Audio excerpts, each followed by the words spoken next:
Hey guys, Joshua Laycock here. Today's been a brutally difficult day, and trying to decide how I'm gonna deal with it. Um, I thought I would do a bit of a warning, I guess, to people who are looking to level up their lives, are looking to become more awake to the possibilities of how to operate effectively, how to be a high functioning human being. And, what I'm thinking and feeling might be a bit controversial, or quite frankly, might make me sound like a bit of an ass, but so be it. It's when you kind of awaken to the reality of how high performing, effective human beings should operate. And I don't mean simply high performance in terms of making lots of money or being successful in your career. I mean in general, just the general attributes that I believe are important to being an effective human being. When you become aware of those things and you start to see the potential in how operating in a certain fashion works and what you become capable of, the downside, of course, is that, at least for me, that I have very little tolerance for people who don't operate in a similar fashion. I become very sensitive, admittedly, to the bullshit that I've left behind, and it creates a distance between me and a lot of people. And if not physical, it certainly creates a bit of an emotional or cognitive distance between a lot of people, because I have very little capacity to fix it. And what I have to work on then really is, quite frankly, step one is tolerating it better and maybe eventually sort of being immune to it. But I don't know that I'll ever accept it, and I don't know that I'll ever want to accept it. And I think this is kind of, a buddy of mine and I were having a conversation about a post someone else made about dropping friends or having people leave your life who don't serve certain purposes. And we both thought, I think I talked about this already, that we both thought that it was kind of, I don't know, short-sighted and maybe a bit, I don't know, dangerous to suggest such things. But I do think that there will be people in your circles who will naturally migrate away and you won't care, because I think you'll start to see a lot of the bullshit that people bring to the table and how wasted it is. So the things that I've been working on, are humility, which I'm sure people might smirk at, but it's been a lot of hard work for me to try to become a little bit more humble and ditch the ego and recognizing how little I know about certain things. But also confidence and assertiveness. There are things that I know well. I know my limitations, but there are certain things that I do well.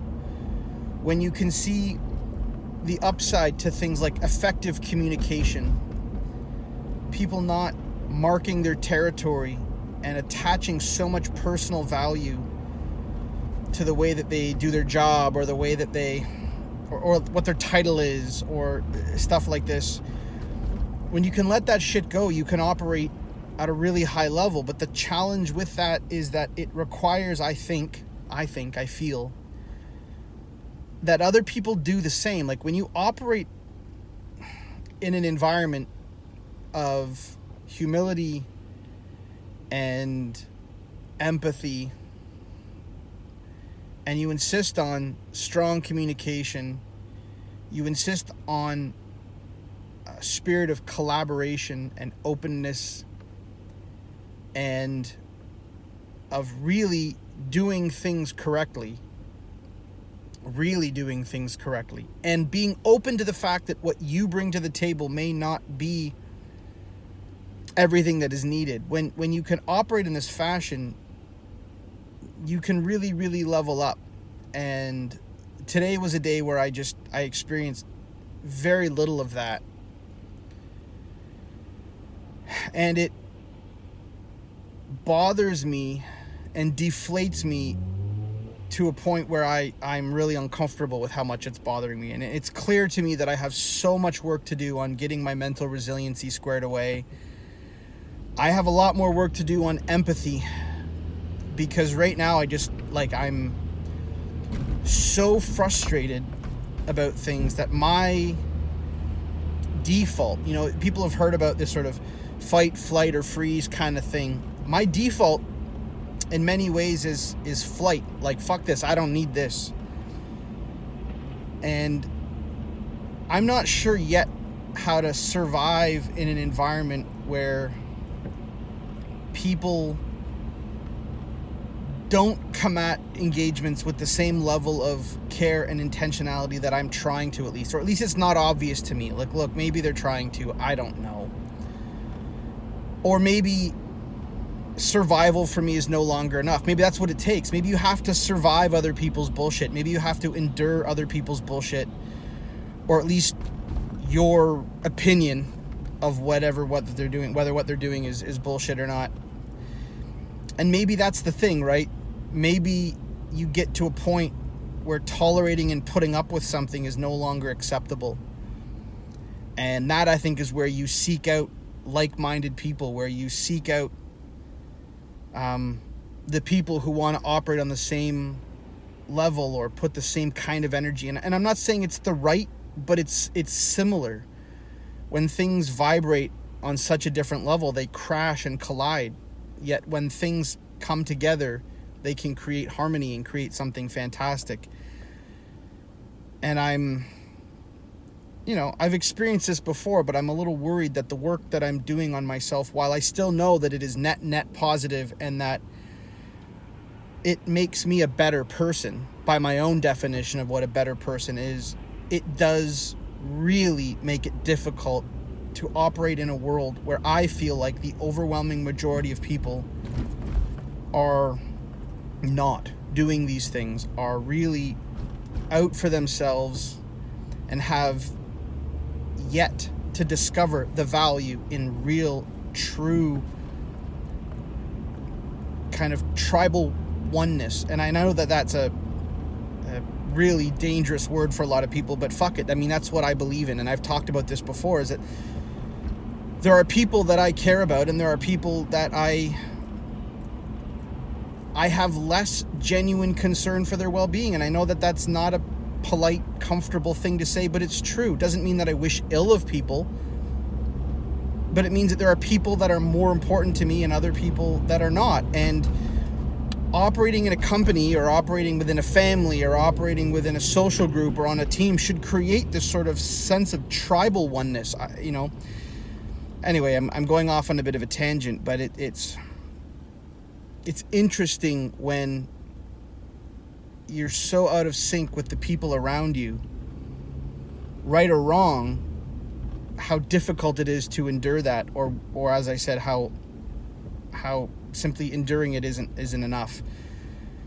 I think, and as I said, it's proof that I have so much more work to do. It's proof that everyone is dealing with their own shit. Everyone is dealing with their own challenges, their own ego, their own frustrations. But today was a very draining day for me. And that's a warning, I think, to people who want to embark on a personal development journey, or who really want to level up and start adopting some of these concepts into your life. It's not a warning like maybe you don't want to go here, but it's because I still think it's net very, very positive. The whole ignorance is bliss, I don't know. Maybe it is when you're in it, but when you look out and you see the potential of being awake, but be aware that the things that you were probably immune to before, or that you were blind to, while you do see the good, for sure you see the good, and that's exciting. When your eyes are open, you also see the frustrating things. You also see how there are some people who don't get what you're trying to do, who don't operate in a similar fashion, and that is phenomenally frustrating, and brace yourself for that. Steel yourself from that. I mean, I think all walks of life encounter this, and I think that the more, I don't know, like the more aware you become in general, you have to take the good with the bad. You know, I've talked about this, whether it's feedback from other people or a variety of things, but even if it's just a general sense of awareness, you need to be aware of that, and it's scary, and you have to prepare for it and steel yourself for it. It's like I talked about this, you know, the concept of extreme ownership, Jocko, and I think it's a fantastic, Jocko Willink wrote this fantastic book about this concept of extreme ownership. Everyone has to take ownership and responsibility for everything, you know. So if an employee screws up, the employee should say, that was my fault because of X, and a manager should say, no, that was my fault because I didn't do this. And everyone else should step up and say, well, okay, no, here's what my responsibility is here. Here's my accountability. And that's great when everyone does it. But it can really be a tough road when you're the first person to go, well, that stupid thing happened. My fault because of X. And everyone else goes, you're right. That was your fault. Let's put it on you. You still have to say it. You still have to own it. But that's the kind of what I'm talking about, is that road to getting people to a level of consciousness and awareness that I think is healthy and brings everyone forward. It's a tough path. And it is amazing to me, as I've spoken to some people about this, how many people are like, it's just the way it is. It's just the way it is. You got to take it. And maybe there are people who are prepared to take it, but I'm kind of having to decide, how much of this do I want to take? How much, you know, how often am I prepared to live in that world? Because when you hang out with guys or people, for me it just happens to be a lot of guys, but when you hang out with people who live by these codes and who are striving to operate in such a way, the results are just mind-bogglingly amazing. And it makes my tolerance for frustrating situations very low. So I think, like a lot of things, you know, it has to be weakened a little bit before you can steal it, before you have to, you know, like, I'm picturing, I don't know if it's a good analogy, but I'm picturing steel, right? It has to be heated up and on the verge of destruction before it can change and be molded. And then as it steels itself, as it cools down, which is kind of what I need to do, it then becomes really solid and it becomes powerful. But it also is something completely different. It's not the same product as before. And that process is going to have to happen time and time again. You're going to have to get hot.